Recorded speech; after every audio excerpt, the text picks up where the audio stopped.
எங்கன்னா வல்லாரைக்கீரை தான் நம்ம இன்றைக்கி நம்ம காட்டில் நம்ம வீட்டிலேருந்து அறுவடை நான் ஒன்று தான் வச்சேன் பக்கத்தில் கொண்டு வந்து அது நல்லாவே படர்ந்துருச்சு. படர்ந்தனால இந்த பிரண்டைகளை வளர விட மாட்டேங்குது. அதனால் என்ன செய்கிறேன், ஒவ்வொன்றா எடுத்து இன்றைக்கி நம்ம வல்லாரைக்கீரை தான் சட்னி வைக்கிறோம். ஆனால் கம்மியாக போட்டால் தான் நல்லா இருக்கும்.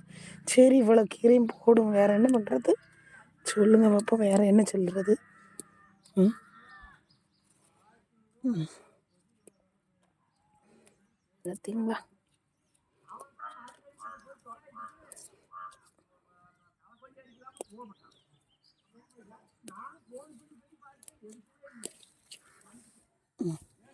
பார்த்தீங்களா, இந்த வேர் மட்டும் இருந்துச்சுன்னா ஒரு வேரை கொண்டு போட்டாலே உங்கள் வீடு ஃபுல்லும் படர்ந்துடும். இது என்ன செய்யுதுன்னா அடுத்த செடிகளை வளர விடலையே, அதான் பிரச்சனையாக இருக்குது. இல்லைன்னா கூட பிரச்சனை இல்லை. அதான் மிளகு தக்காளி கீரை நிற்கிது, இதில் நிறைய செடி இதில் இருக்குது, தெரியுதா இல்லையா?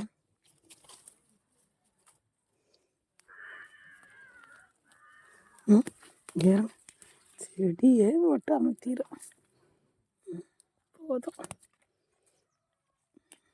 இதெல்லாம் ஞாபகம் மறதிக்கு ரொம்ப நல்லது. உங்கள் வீட்டில் நின்னாலும் பக்கத்து வீட்டில் இருந்தாலும் கேட்டு வாங்கி இந்த மாதிரி செஞ்சு சாப்பிடுங்க, சரிங்களா? இதெல்லாம் உடம்புக்கு ரொம்ப ரொம்ப நல்லதாக்கும்.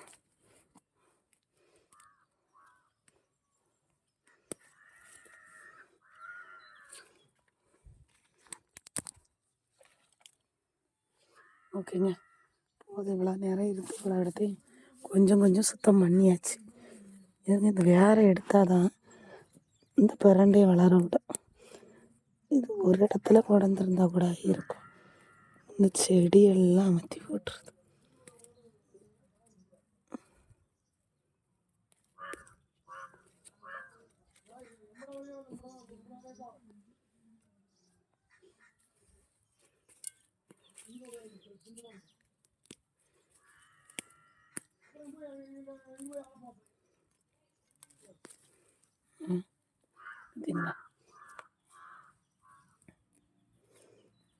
செல்வி அக்கா வேலையெல்லாம் முடிஞ்ச வரும் ஒரு நாள் கொஞ்சம் வந்தாங்கன்னா 2 பேரும் பேசிட்டு இதை பிடிங்கி தள்ளிடுறேன்.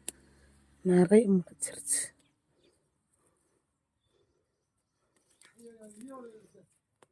புரியுதா?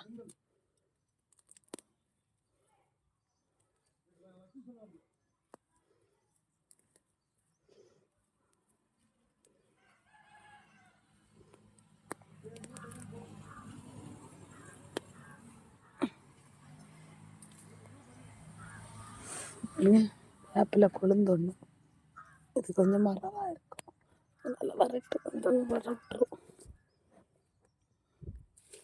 ஏன்னா இந்த பிரண்டை இன்னைக்கு எவ்வளோ பிரண்டை வந்திருக்கோன்னு தெரியுமா?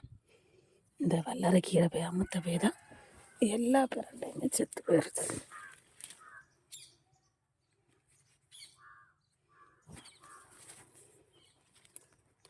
இதுவுமே உங்களுக்கு தெரியும், இந்த உடம்பு கல் பிரச்சனையெல்லாம் இருந்தால் இதில் சாப்பிடுவாங்க, தெரியுதா இல்லையா? இந்த காலையில் வெறும் வயிற்றில் சாப்பிடணும்.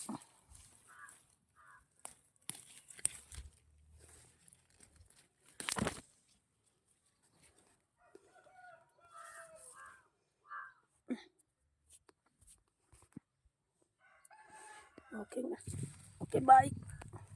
இந்த மாதிரி வீடியோ பிடிச்சிருந்தா மறக்காமல் லைக் பண்ணி ஷேர் பண்ணுவோம்.